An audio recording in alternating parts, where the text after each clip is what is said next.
ہے کہ سعودی عرب میں چاند نظر آ جاتا ہے اور ہمارا نظر نہیں آتا. ٹائم زون کا فرق ہونے کے علاوہ آپ دیکھیے کہ چاند کب دکھتا ہے، جب سورج ہوتا ہے یا نہیں ہوتا. نہیں ہوتا. سعودی عرب میں سورج ہم سے 2 گھنٹے بعد غروب ہوتا ہے، یہ معلوم ہے نا آپ کو، یعنی 2 آورز کا ڈفرنس ہے، ٹائم ڈفرنس. تو 2 گھنٹے پہلے یعنی اس وقت اگر 7:15 بجے سورج غروب ہو رہا ہے تو ہمیں 5:15 بجے چاند دیکھ لینا چاہیے. نظر آئے گا؟ کس کس کو نظر آئے گا 5:15 بجے چاند؟ نہیں نظر آئے گا. لیکن بائی دا ٹائم چاند سعودی عرب تک پہنچے گا تو وہاں کیا ہو چکا ہوگا؟ 7:15 ہو چکے ہوں گے، مغرب ہو چکی ہوگی، اور مغرب سے تھوڑی دیر پہلے وہ اگر چاند دیکھنے کی کوشش کریں گے تو انہیں چاند نظر آ سکتا ہے، جو ہمیں نہیں آ سکتا. اس لیے ہمیشہ ہم ایک دن پیچھے ہوتے ہیں. اور چونکہ نبی صلی اللہ علیہ وسلم نے ہمیں یہ سکھایا کہ چاند دیکھ کے روزہ رکھو، اس لیے ہم ایک دن اور موج کر لیتے ہیں. مجھے ہمیشہ پاکستان میں ایڈڈ بینیفٹ یہ نظر آتا ہے ایک دن پیچھے ہونے کا، کہ زیادہ اچھی طرح تیاری ہو جاتی.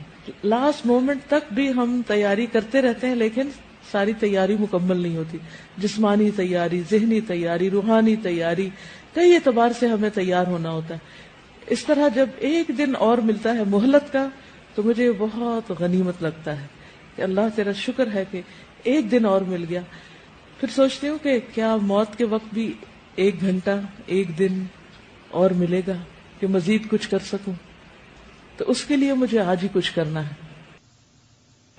پھر اگلی بات یہ ہے کہ چاند دیکھ کر روزہ شروع کرنے اور چاند دیکھ کر ختم کرنے کے لیے اس وقت حاضر علاقے یا ملک کا لحاظ رکھنا چاہیے. اس کا کیا معنی ہے؟ جس علاقے میں آپ رہ رہے ہوں وہاں کا اعتبار کرنا چاہیے. اس کی کیا حکمت ہے؟ کیونکہ اگر انسان کو اس کی اجازت نہ دی جاتی تو انسان کے اوپر ایک بہت بڑی مشقت ہو جاتی. اب تو آپ دیکھیے کہ ایسے وسائل الحمدللہ موجود ہیں کہ جس کی وجہ سے آپ کو خبریں فوراً مل جاتی ہیں. لیکن آج سے 100 سال پیچھے چلے جائیے، اس وقت لوگ کیا کرتے؟ ان کے پاس ریڈیو بھی نہیں تھا، یا اگر ریڈیو تھا بھی، مسئلہ مجھے نہیں یاد کہ ریڈیو کب ایجاد ہوا ہے، 100 سال ہو ہی چکے ہوں گے اندازاً.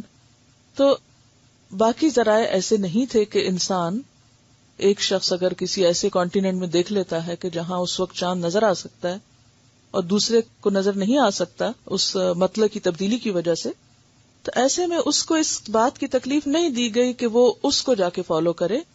اس کے لیے کیا ہے کہ وہ اپنا الگ کیلنڈر دیکھے.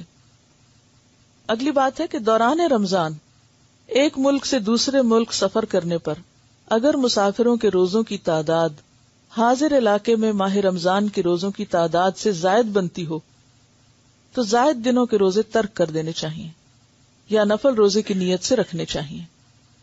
اگر تعداد کم بنتی ہو تو عید کے بعد مطلوبہ تعداد پوری کر لینی چاہیے. مثلا اگر آپ یہاں اس وقت موجود ہیں اور آپ ایک دن بعد روزہ رکھ رہے ہیں اور پھر آپ سعودی عرب جاتے ہیں عمرہ کرنے کے لیے اور آپ کو عید وہیں آ جاتی ہے، تو اب آپ کیا کریں گے کہ عید کر لیں گے. آپ یہ نہیں کریں گے کہ آپ اگلے دن الگ عید کر رہے ہیں کہ جی میرا تو ابھی 30 پورے نہیں ہوئے. آپ عید کر لیں گے اور جو 1 دن کا روزہ رہ جائے گا آپ کا، اس کو آپ عید کے بعد پورا کریں گے. کیوں؟ اس لیے کہ اصل اعتبار چاند دیکھنے کا ہے. جس جگہ، جس شہر اور جس علاقے میں آپ موجود ہیں وہاں اگر آپ نے چاند دیکھ لیا ہے تو اب آپ انتظار نہیں کریں گے اس بات کا کہ اچھا میں جہاں سے آیا ہوں وہاں کیا ہو رہا ہے. آپ کیا دیکھیں گے کہ جہاں میں موجود ہوں، یعنی موجود جگہ کا اعتبار ہوگا، اور وہاں کے مسلمانوں کے ساتھ جو وہ کر رہے ہوں گے وہی آپ بھی کریں گے. اور اگر آپ کا ایک روزہ رہ گیا، بعضوں کا 2 دن کا بھی فرق پڑ جاتا ہے، تو وہ آپ بعد میں پورا کریں گے. اس کے لیے کیا دلیل ہے؟ یہ بہت ہی دلچسپ روایت ہے. حضرت قریب رضی اللہ تعالی عنہ ابن عباس کے غلام سے مروی ہے کہ حضرت ام فضل حضرت عباس کی بیوی ہیں، انہوں نے انہیں قریب کو یعنی اپنے غلام کو حضرت معاویہ کے پاس کسی کام سے شام بھیجا. کس نے بھیجا تھا؟ ام فضل نے. کس کو بھیجا تھا؟ قریب کو. کون تھے قریب؟ غلام تھے. قریب کہتے ہیں کہ میں نے شام آ کر ان کا کام کیا، یعنی جس کام بھیجا تھا وہ کام کیا. میں ابھی شام ہی میں تھا کہ رمضان کا چاند نظر آ گیا. میں نے بھی جمعہ کی رات چاند دیکھا، یعنی خود دیکھا. پھر میں رمضان کے آخر میں مدینہ واپس آ گیا. حضرت عبداللہ بن عباس نے چاند کے بارے مجھ سے دریافت کیا کہ تم نے وہاں چاند کب دیکھا تھا. کس نے پوچھا؟ یہ عبداللہ بن عباس نے. کس سے؟ قریب سے. کہ تم نے چاند کب دیکھا تھا؟ میں نے جواب دیا ہم نے تو جمعہ کی رات دیکھا تھا. عبداللہ بن عباس نے پھر پوچھا کیا تم نے بھی دیکھا تھا، خود دیکھا تھا؟ میں نے جواب دیا ہاں، بہت سے دوسرے آدمیوں نے بھی دیکھا تھا اور سب لوگوں نے حضرت معاویہ کے ساتھ دوسرے دن یعنی ہفتے کا روزہ رکھا. حضرت عبداللہ بن عباس نے فرمایا ہم نے تو چاند ہفتے کے دن یعنی ایک دن کے فرق سے دیکھا ہے. پھر وہ روزہ کب بنتا ہے؟ اتوار کا روزہ بنتا ہے. اور اب یہ یعنی صحابی ہیں. ہم نے تو چاند ہفتے کے دن سے دیکھا ہے، ہم اسی حساب سے روزے رکھتے رہیں گے یہاں تک کہ 30 دن پورے کر لیں یا چاند دیکھ لیں. یعنی 29 پہ اگر نظر آ گیا تو 29 کریں گے اور اگر 30 ہو گئے تو 30 کریں گے. میں نے عرض کیا کیا آپ لوگ حضرت معاویہ کی رویت اور ان کے روزے کو کافی نہیں سمجھتے؟ حضرت معاویہ کون تھے اس وقت؟ امیر المومنین تھے، یعنی مرکز وہاں تھا، اسلامی حکومت کا مرکز وہاں پر تھا. فرمایا نہیں، ہم ایسا نہیں کریں گے کہ ہم رہتے کسی علاقے میں ہیں اور فالو کسی اور علاقے کے چاند کو کریں. فرمایا نہیں، ہمیں رسول اکرم صلی اللہ علیہ وسلم نے اسی طرح حکم فرمایا. کس طرح؟ کیا حکم فرمایا؟ یہی جو پہلے حدیث گزر چکی کہ لا تصوموا. اب دیکھیے کہ ایک حدیث میں آتا ہے صوموا لرؤیتہ، روزہ رکھو چاند دیکھ کر، اور دوسری حدیث میں کیا ہے؟ لا تصوموا، منع کیا گیا کہ مت رکھو حتی تروا الہلال، یہاں تک کہ تم دیکھ لو ہلال. ولا تفطروا، اور اسی طرح عید کے موقع پر بھی مت عید مناؤ حتی تروہ، یہاں تک کہ اس کو دیکھو. اور دیکھنے سے مراد کیا ہے؟ جہاں رہتے ہو وہاں دیکھو. یہ نہیں کہ جاپان میں اگر چاند نظر آ گیا یا فار ایسٹ میں جہاں کے ایک دن پہلے نظر آنے کا امکان ہوتا ہے تو اب وہ لوگ ویٹ نہیں کریں گے کہ سعودی عرب میں چاند نظر آئے تو ہم اگلے دن روزہ رکھیں گے کیونکہ ہم سعودی عرب کے پیچھے. اور ہمیں اگر ایک دن بعد نظر آئے تو ہم ایک دن پہلے رکھ لیں کہ چونکہ سعودی عرب میں روزہ ہو گیا تو ہمیں ان کے ساتھ رہنا ہے. نہیں، آپ کو ان کے ساتھ رہنا چاہیے جہاں آپ رہتے ہیں تاکہ فطری طریقے پر دین پر عمل کیا جا سکے. دیکھیے ہر شخص شہر میں نہیں رہتا، ہر شخص کے پاس ہر ذریعہ انٹرنیٹ موجود نہیں، ہر شخص کے پاس ریڈیو موجود نہیں، ہر شخص کے پاس ہر چیز موجود نہیں. مثلاً آج کے دور میں بھی لوگ ایسی ڈیوٹی پر ہوتے ہیں کہ وہ صحرا میں ان کی ڈیوٹی لگ گئی اور وہاں ابھی کوئی ٹیلی فون کی لائنیں نہیں بچھی، کمیونیکیشن کا کوئی ذریعہ نہیں ہے. ایسی ڈیوٹیز ہوتی ہیں نا لوگوں کی.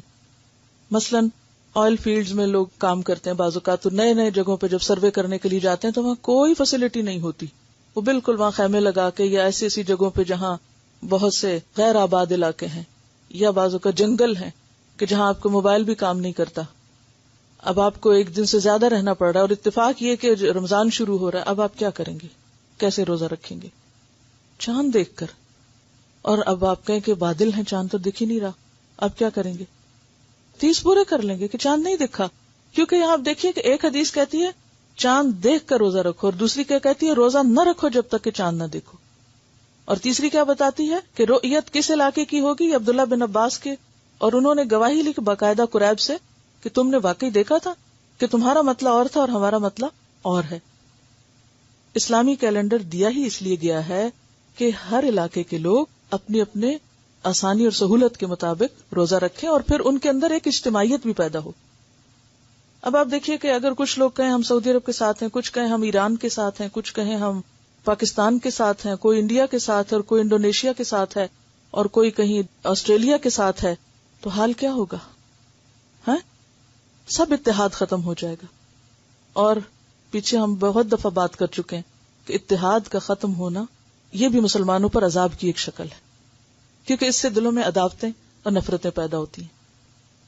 اور پھر ایک اور بات ہے، چلیے مان لیا آپ نے اجتہاد کیا اور آپ نے کہا جی اب تو دور یہ آ چکا ہے، حالانکہ اسلام کسی دور کا پابند نہیں، آپ کا دل اس میں لگ گیا جی چونکہ سعودی عرب میں نظر آ گیا اس لیے میں اس کے مطابق رکھ رہی ہوں.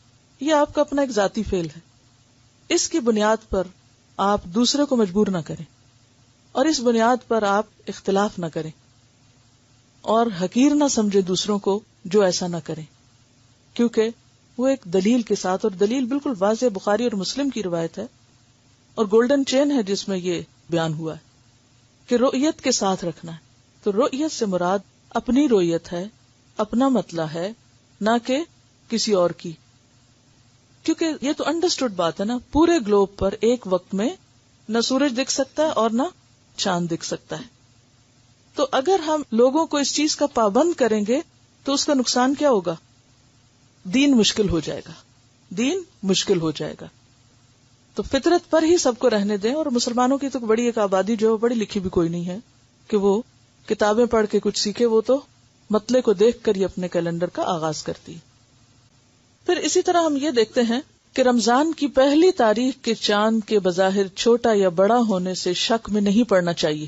بعض لوگ اس پر بھی بہت حجت بازی کرتے ہیں نا کہ چاند اتنا بڑا نظر آ رہا ہے اور وہ کیا ہے، پہلی کا نہیں ہو سکتا، یہ دوسری کا ہوگا.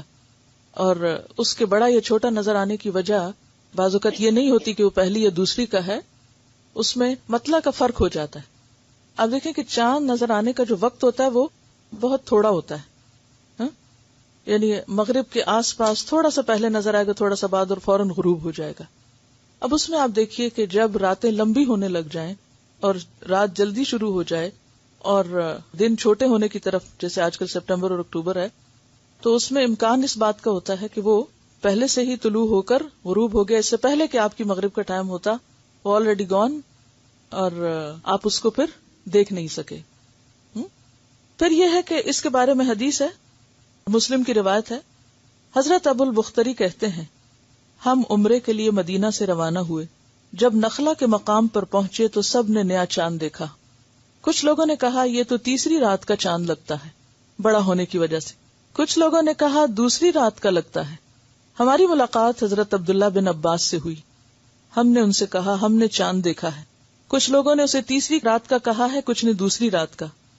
حضرت عبداللہ بن عباس نے پوچھا تم نے کون سی رات کا چاند دیکھا تھا؟ ہم نے بتایا فلاں فلاں رات دیکھا تھا. تو کہنے لگے کہ رسول اللہ صلی اللہ علیہ وسلم کا ارشاد ہے